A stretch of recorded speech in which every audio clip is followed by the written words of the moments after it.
بسم اللہ الرحمن الرحیم۔ ایک دن حضرت عثمان غنی رضی اللہ تعالی عنہ نے نبی کریم صلی اللہ علیہ وآلہ وسلم کی دعوت کی۔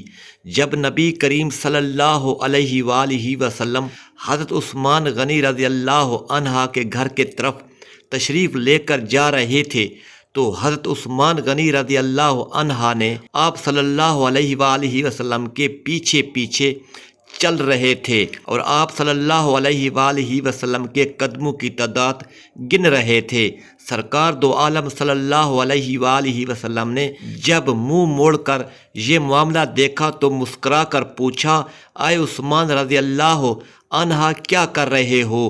حضرت عثمان غنی رضی اللہ عنہ نے جواب دیا، یا رسول اللہ صلی اللہ علیہ وآلہ وسلم، میں آپ صلی اللہ علیہ وآلہ وسلم کے قدم گن رہا ہوں تاکہ میں اتنے غلام آزاد کروں۔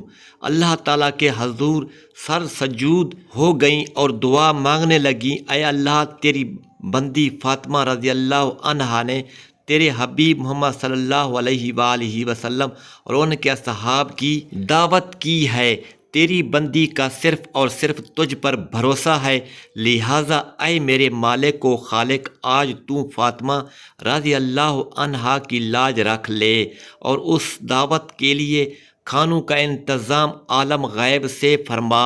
سیدہ رضی اللہ عنہا نے یہ دعا مانگ کے ہانڈیوں کو چولہوں پر رکھ دیا۔ اللہ کے فضل و کرم سے تمام ہانڈیاں رنگ پرنگ کے کھانوں سے بھری پڑی تھیں۔ جب سرکار دو عالم صلی اللہ علیہ وآلہ وسلم اپنے اصحاب رضوان اللہ علیہ اجمعین کے ساتھ تشریف لے آئے تو حضرت فاطمہ تو زہرا رضی اللہ عنہا نے ہانڈیوں سے ڈھکن اٹھا کر کھانا ڈالنا شروع کیا۔ اصحاب رسول اللہ صلی اللہ علیہ وآلہ وسلم کھانے کی خوشبو سے حیران رہ گئے۔ جب صحابہ کرام رضوان اللہ علیہم اجمعین نے کھانا کھایا تو کھانوں کی لذت نے مزید حیران کر دیا۔ نبی کریم صلی اللہ علیہ وآلہ وسلم نے صحابہ کرام رضوان اللہ علیہم اجمعین کو حیران دیکھ کر فرمایا، حیران ہو رہے ہو؟ تمہیں معلوم ہے کھانا کہاں سے آیا ہے؟ تمام صحابہ کرام رضوان اللہ علیہم اجمعین نے جواب دیا، اللہ اور اس کا رسول اللہ صلی اللہ علیہ وآلہ وسلم بہتر جانتے ہیں۔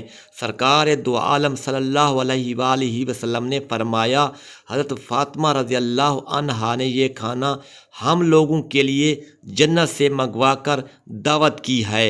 اس کے بعد حضرت فاطمہ تو زہرا رضی اللہ عنہا پھر سر سجود ہو گئیں اور اس طرح دعا مانگنے لگیں، اے میرے مالک، حضرت عثمان رضی اللہ عنہا نے تیرے محبوب کے ہر قدم کے بدلے ایک غلام آزاد فرمایا ہے۔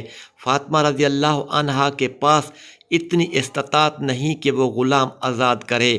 اے میرے رب، تو نے پہلے بھی میری لاج رکھی اور جنت سے کھانا بھیج دیا، اب تیرے محبوب صلی اللہ علیہ وآلہ وسلم جتنے قدم چل کر میرے گھر آئے اتنے ہی سرکار دو عالم کی امتی جہنم کی آگ سے آزاد فرما دے۔